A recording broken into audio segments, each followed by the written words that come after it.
Hi everyone, it's Kino here.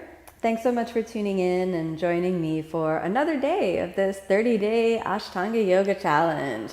It's so awesome that you are committed to the practice. And I really wanted to take a moment and just thank you for showing up and putting in the work. I know that it is no easy task to stay really committed to the yoga practice. So thank you, thank you, thank you, thank you so much. Now, as we cross the hurdle of the really strong gateway pose of the Ashtanga Yoga method and go into the second half of the primary series, here are some very interesting things that I want to kind of draw your attention towards. When you make the transition from the beginning portion of the primary series to the latter portion of the primary series, there's a kind of change or shift in methodology that is very important for you to think about. These are postures which have a different aim and a different goal. As the primary series is building up to that kind of crescendo moment of Supta Kurmasana and Kurmasana position, the latter portion of the primary series is kind of, you can almost think about it as a descent down the mountain. And even though the asanas are still quite challenging and offer a lot of really, really deep learning, many students will find these asanas a little bit more approachable, easier to modify, and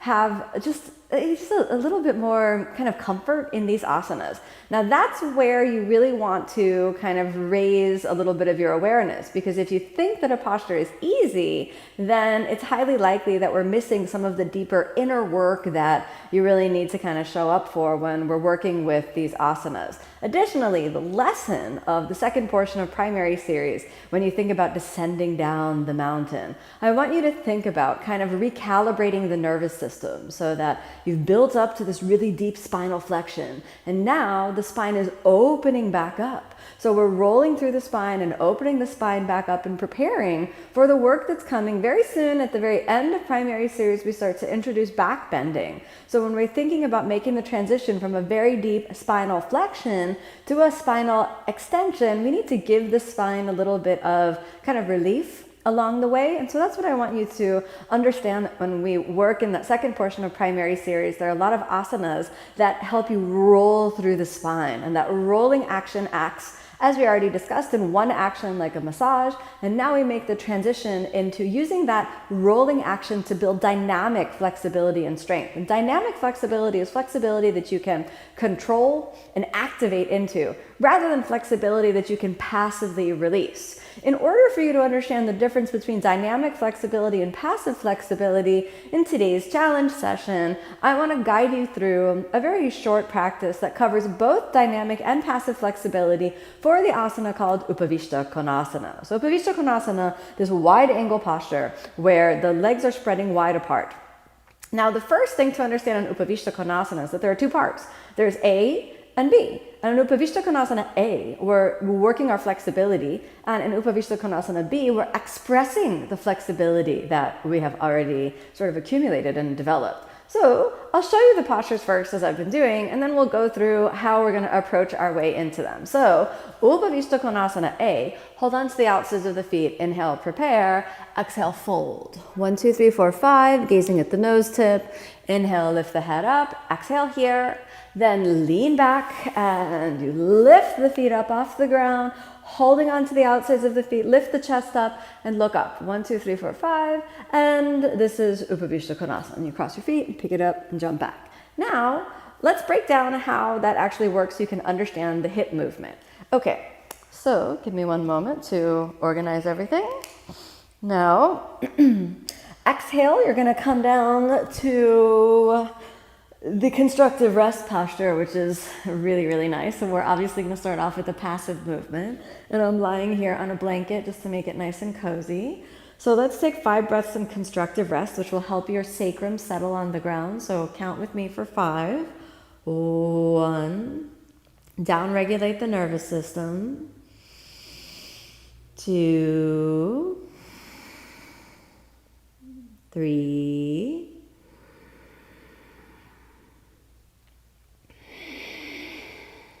4,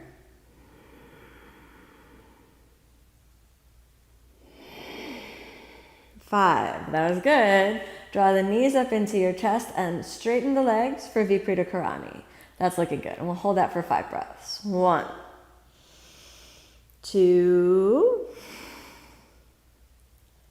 3,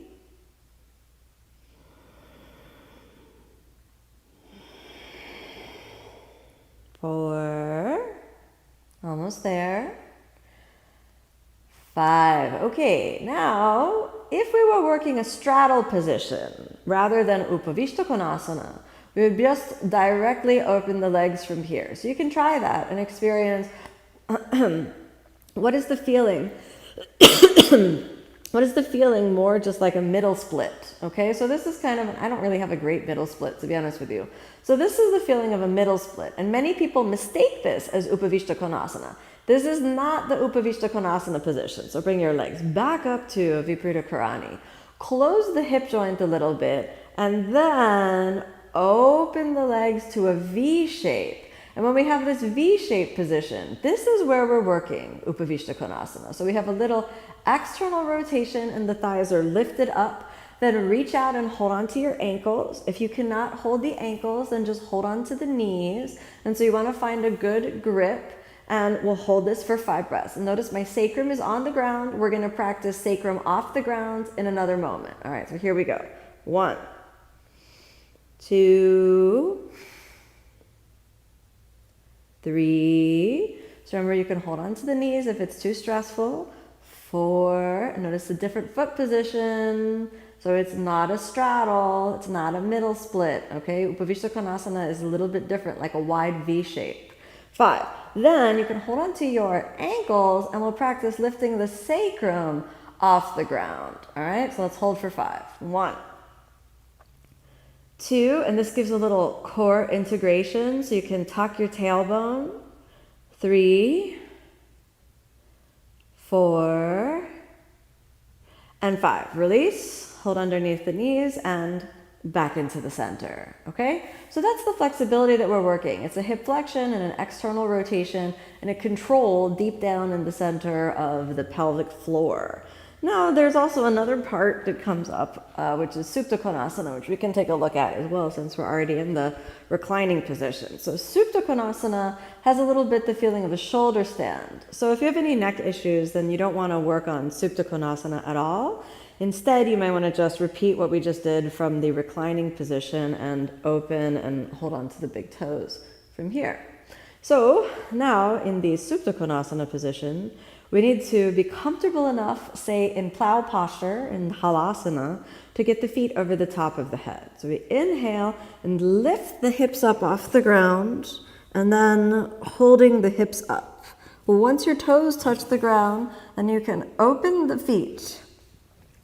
And then holding on to the big toes, lifting the hips up and keeping the spine relatively straight. We want to avoid big rounding like this and instead push the spine over and lift the sitting bones. Traditionally, we stay for 5 breaths.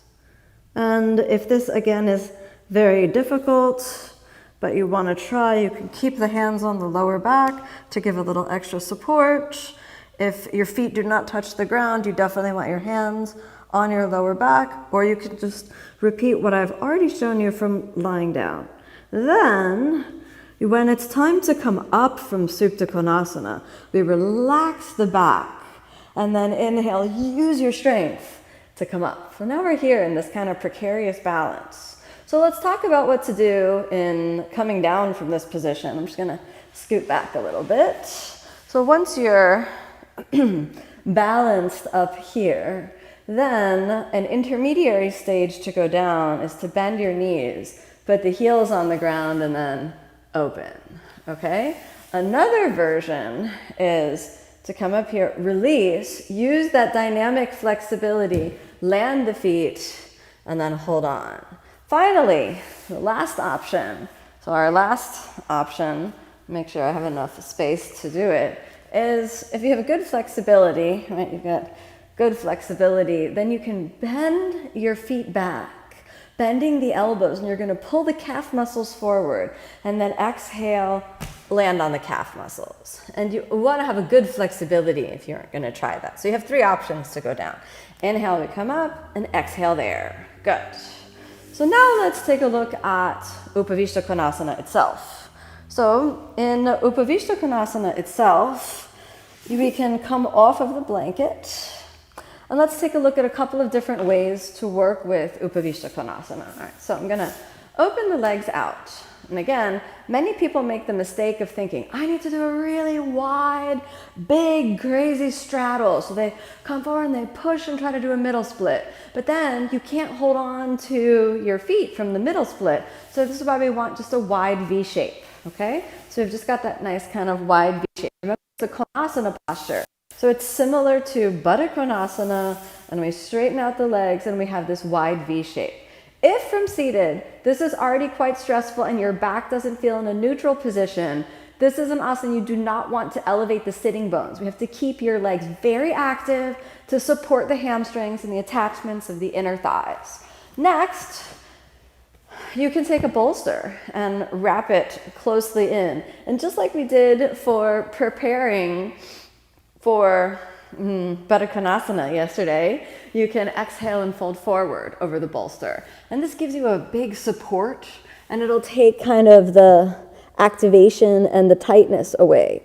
So this support for your chest also trains you in what part of your body you actually want down in Upavishta Konasana. So many people put their head down and then around the back, and that can be very useful, and I'll talk about that in a moment. But ideally, you want to lead with your chest in Upavishta Konasana. Engage the legs, and then you can practice taking the hands over to the feet, or you can just relax. So let's have 5 breaths in whichever version you like, either just relaxing or hands to the feet. 1,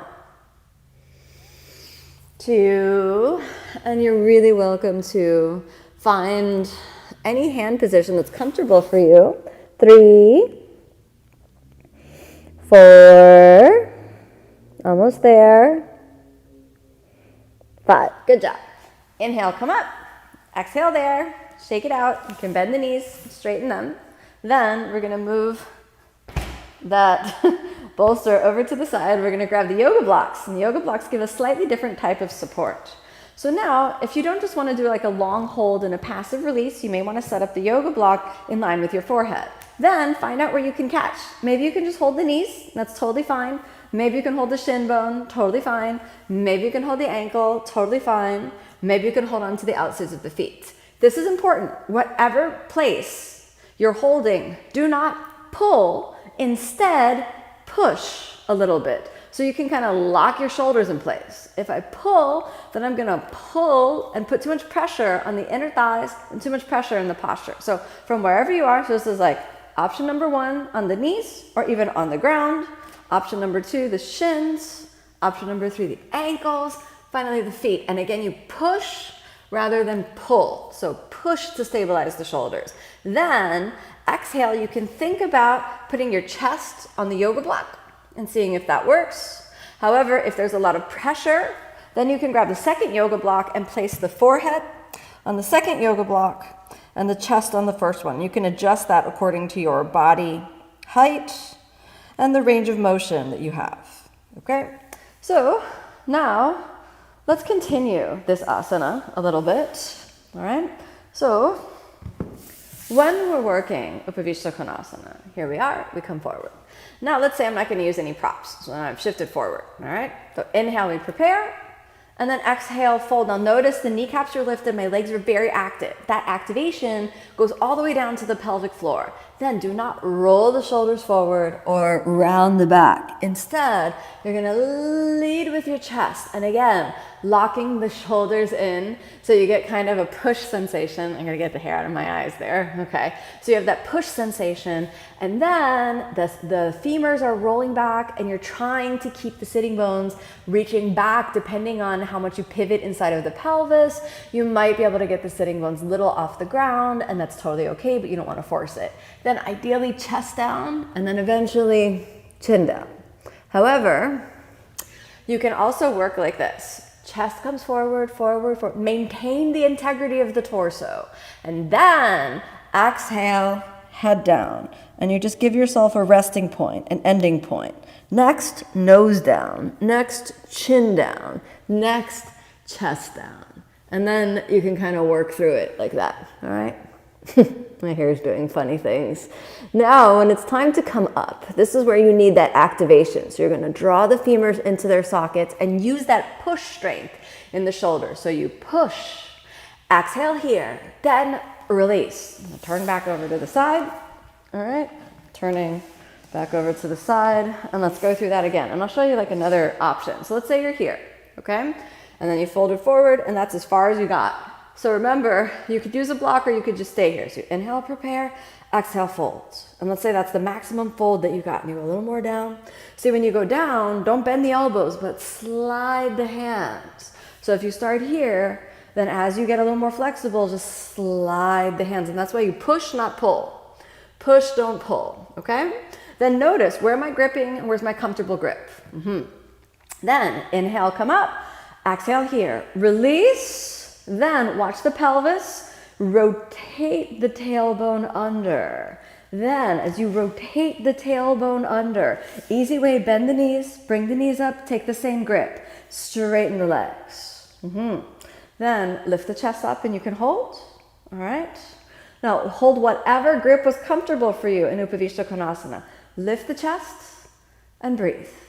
So if you are comfortable holding the outside of the feet, then inhale, come up, exhale there. Release, rotate the tailbone under. This is that dynamic flexibility. Hold on to the feet, the outsides of the feet. Open as much as is comfortable for you, and then lift the chest up. Good. Gaze upwards. 1, 2, 3, 4, almost there. 5, release, test your dynamic flexibility, cross the feet, right? I'm gonna move that blanket out of the way, and then we can just go easy, come on back, find a good version of our friend the plank pose. Exhale, come on down. We're gonna take cobra pose for a little bit to release the fronts of the hips. The fronts of the hips now have been in a really deep flexion, so let's just hold it there for 5. 1, lift the kneecaps, soften the butt muscles. 2, 3, almost there. 4,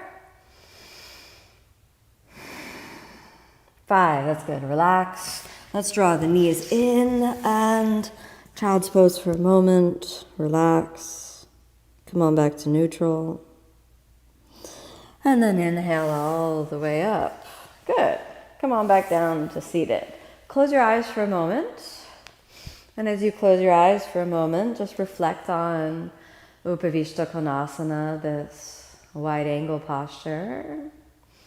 And notice where your limitations are. Did you think it was a middle split and you were going too wide apart?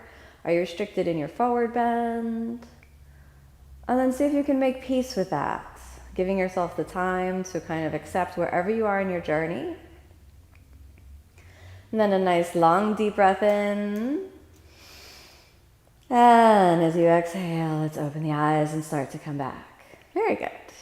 So Upavishta Konasana is an asana that unfortunately, if you get too much ahead of yourself and you don't understand how to relax and at the same time how to properly support the muscles and joints of the body, then what can happen is it's kind of easy to, unfortunately, potentially injure yourself if you push too hard in this asana. So be very sensitive to any feelings you have up around the inner thighs, the groin area, around the attachments of the hamstrings, of the sitting bones. So really just be very, very, very aware of all the sensations in the body. And don't fight, don't force, just go slowly, slowly, step by step. And I promise you, it will start to make sense over many years of practice. Whenever you're working dynamic flexibility postures, look for both the strength and the flexibility. Don't only look for the flexibility. You have to focus on equal parts in order to actually find the balance in the asana. So thanks so much for joining today, everyone. I really appreciate it. Tomorrow we'll have a more complete practice, and I have another student model coming in for tomorrow. So stay tuned and keep the inspiration to keep practicing. I send you a lot of love. Thanks so much, everyone. Namaste.